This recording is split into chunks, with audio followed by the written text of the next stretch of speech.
us. I'm Michael Sandlin. Thank you so much for joining us on your Saturday afternoon. With all of our top stories and more in just a moment, but first, get check out that forecast. Meteorologist John Birchfield. John, those cooler temperatures feel pretty fantastic out there. Is this going to stick around? Yeah, Michael, definitely feeling a little like fall this holiday weekend, and the sunshine is going to continue all the way through Labor Day, but temps will stay cooler than average, with highs expected to be in the 70s and plenty of sunshine if you're making those outdoor plans. Crystal clear skies, a beautiful and sunny look. We've got temperatures in the 70s and a light northerly breeze in the wake of a cold front that has ushered in a slightly chillier start to the weekend. Near the lake shore, it is a cool one to be out on the lake, with temps only in the 60s in Port Clinton and Sandusky. Up towards Oak Harbor, 69 degrees. Temperatures are in the 70s in Toledo, back towards Defiance and Napoleon. High pressure overhead is going to keep sunshine in the mix for likely the next 72 hours, with a quiet stretch of weather ahead. Waking up out the door Sunday morning, temperatures are going to be in the upper 40s. I am expecting a really nice and crisp morning and a little milder into the afternoon. Those highs are going to reach the mid to possibly upper 70s for your Sunday. Forecasting a high right around 75 in the Toledo metro. A chilly morning with sunshine and a light northeast breeze at 0 to 10 miles into the afternoon. I'm going to preview that Labor Day forecast, plus a change in the weather with some midweek showers. That'll be coming up in just a bit. Michael? All right, John, we'll see you then. Well, good news for your wallet. Gas hasn't been this cheap on Labor Day weekend since 2020. Gas prices are expected to average $3.15 per gallon this holiday weekend. And in some parts of the country, gas will be less than $3 per gallon. Lower gas prices are largely due to the fact that oil prices remain low. The Fulton County Fair is officially underway in Wauseon, the second largest fair in Ohio. Now, while many head out for the food, rides, and live entertainment, for some kids, it's all about the competition. The Junior Fair is where 4-H members showcase months of hard work, from livestock shows to showmanship contests. 9-year-old Dallas Schrock is preparing for her very first event, where she'll present her pigs, Oreo and Blue, to the judges. She says it takes daily practice to get ready. So you always have to look at the judge, and you cannot be between the judge and the pig. The pig always has to be between the judge and you. Sounds like some good advice there. Fair leaders say that kind of dedication is what makes these young competitors stand out. It's also a tradition that runs deep, passed down through generations. The Fulton County Fair runs through September 4th with livestock shows, auctions, and of course, live entertainment. The 10th annual Adams Street Block Party is happening now in Uptown Toledo. Attendees can enjoy live music, outdoor games, and a bar crawl along Adams Street. There's events scheduled all throughout the night at different businesses, from Ottawa Tavern near 19th Street down to Wesley's along 12th Street. We spoke to a special jolly guest at the block party. There he is, who's enjoying a day away from the North Pole. It's always good to have interactive spaces, having the community be able to come together and just enjoy being together as a community, especially on a day like this when the weather's nice, there's just a gentle breeze to keep things not too hot. It's a good day to be out. Santa is allowed to have a little fun, right? We can still join in, too. The block party continues until 8 p.m. There's also a ketchup versus mustard balloon fight scheduled for 6:30 outside of Manhattan's Pub and Cheer. Well, yesterday marked 1 week since 700 workers at the Libbey Glass plant in North Toledo went on strike. They say they're fighting for what they're calling a fair contract. And yesterday, they were joined by U.S. Representative Marcy Kaptur on the picket line. What do we want? A contract! What do we want? Now! Libby's rotten. They're rotten to the core. They haven't bargained in good faith since day one. The anger, the chanting. Union representatives have been clear. It all stems from the feeling that after giving away millions from their own wages to keep Libbey alive, the company is now turning its back on its workers. And now what this company wants to do and gut their contract and take away a lot of their rights, that's why we're out here. Workers say their entire collective bargaining agreement is at stake. And while all 700 regular employees have taken up shifts on the strike line, a skeleton crew of outside workers are still driving the trucks.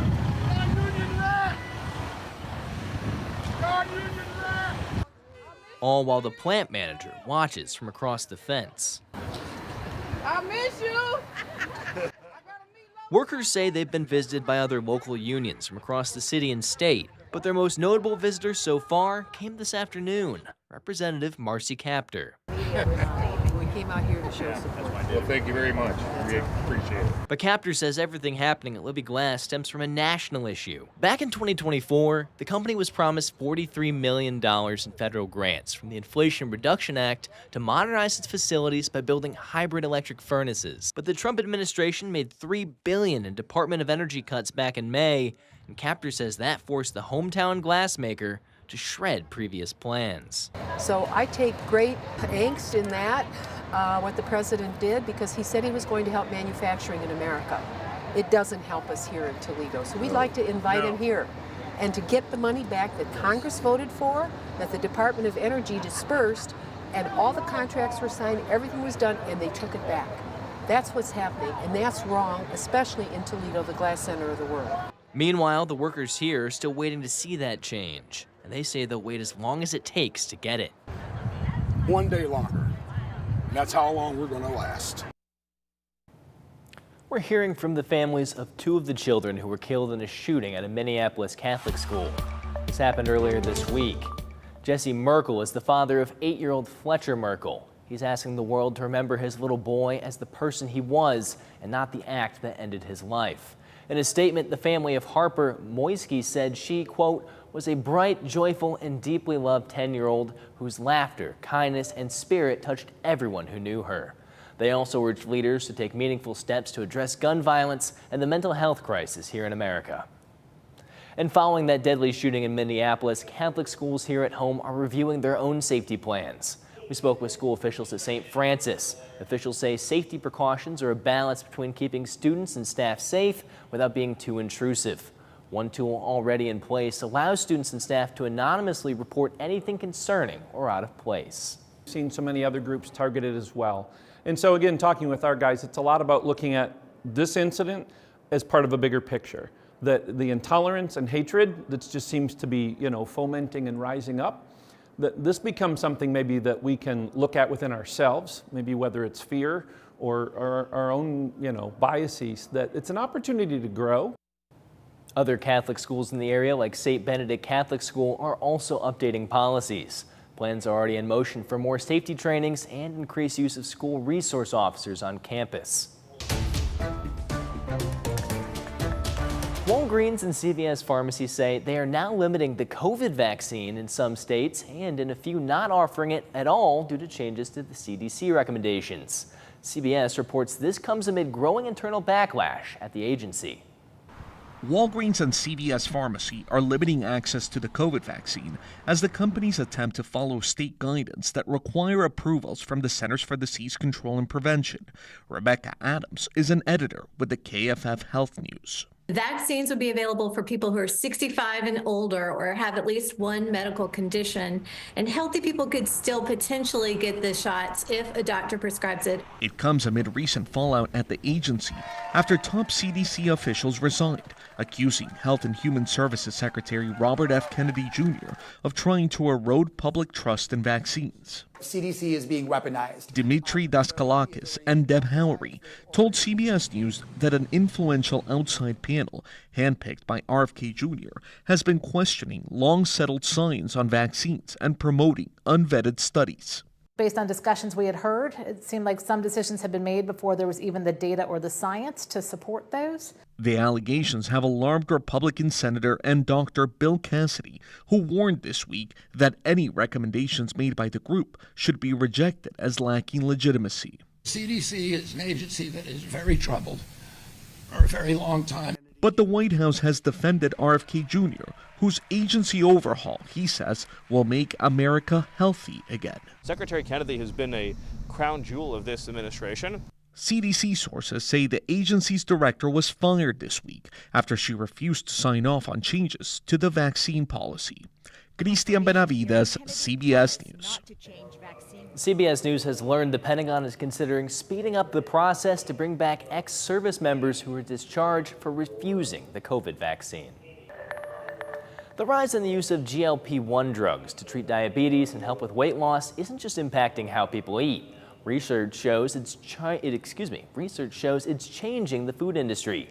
Studies show GLP-1 users moving away from foods in the junk category towards choices touting fiber, gut health, soothing digestion, hydration, and protein. What we're seeing is that people are eating differently. The consumer may still want a sweet, but they want a little bit less. In 2024, about 1 in 8 American adults said they'd tried GLP-1s, according to a Kaiser Family Foundation survey. 6% were actively using the medication. Meantime, last year, Nestle launched a GLP-1 focused frozen food line, and meal delivery company Cook Unity is marketing balanced meals for it. Well, if you're looking to win big in the lottery, right now is the time to buy a ticket. The Powerball is up to $1 billion. That's with a B. A jackpot winner hasn't been declared since May 31st, and if there is a winner tonight, they could walk away with $453 million in a one-time cash payment. This is the 6th largest drawing in the game's history, and it's set to happen just before 10:59 tonight. Well, to kick off their season, the number 3 reigning college football champions, the Ohio State Buckeyes, took on the number 1 Texas Longhorns. In a packed-out game at the Shoe, the Buckeyes upsetted the Longhorns with a low score of 14-7. Here's Coach Ryan Day. So I want to thank, I say all the time, it takes everybody, and the fans certainly brought it today, and man, I'm just proud of our guys. Just a gritty win to start the season. Ohio State's Julian Sayin was the first quarterback to make their first start versus a number 1 team and win since 1984. We'll have more on the game here on WTOL 11. Well, want to see more breakdowns of viral trends and 60-second stories? Check out our WTOL 11 social media pages on YouTube, TikTok, and Facebook. But first, let's get things over to meteorologist John Birchfield with a full look at our forecast. John? Yeah, weather-wise, as you're making those holiday weekend plans, temperatures are going to be staying cooler than average with highs in the 70s through the Labor Day holiday. There is going to be plenty of bright sunshine, but you may need that light jacket, especially during the morning hours. Temperatures have been in the lower 70s over the course of your Saturday, and crystal clear skies with a beautiful blue view through that Marblehead Lighthouse camera. It is a little cooler off towards the lake shore, so if you're thinking of that Lake Erie boating forecast, well, tomorrow's going to be calm and tranquil, but on the cooler side. High 75, so at least a little warmer than today, and winds and waves are going to be fairly tame, 1 foot or less, with a northeast breeze at about 10 knots expected. Temperatures are chillier near the lakeshore, only 67 in Port Clinton, 65 in Marblehead, where you just saw that gorgeous looking view, and 67 in Sandusky. Even into Seneca County, we're only at 67 degrees. Winds are expected to be out of the northeast tomorrow once again, 72 in Toledo, and a little bit warmer down towards Defiance and Napoleon. Here's a look at temperatures across the Buckeye State and Columbus. It was a gorgeous weather for game day. Temperatures in the mid-70s.